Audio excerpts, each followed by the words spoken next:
Bir kuni Amir Temurdan so'rashibdi: sizning oddiy beklikdan shunday buyuk saltanat sohibi darajasiga yetishingizga nima yordam berdi?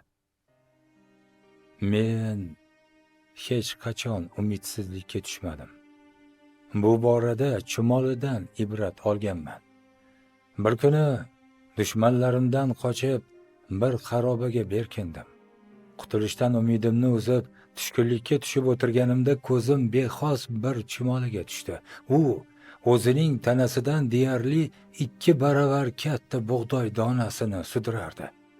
Uning yo'lida yog'och parchasi bor edi. Chumoli uning ustiga chiqishga harakat qilar, biroq yuki og'irligidan yerga tushib ketardi.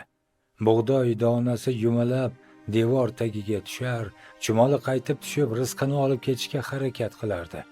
Bu holat 50 martadan ham ko'proq takrorlandi.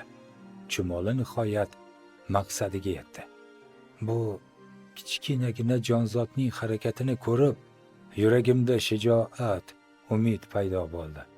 O'z-o'zimga dedim: nahotki chumolicha g'ayratim bo'lmasa, shundan keyin maqsadimga erishguncha hech qanday to'siqdan cho'chmadim deb javob bergan ekan Sohibqiron Amir Temur.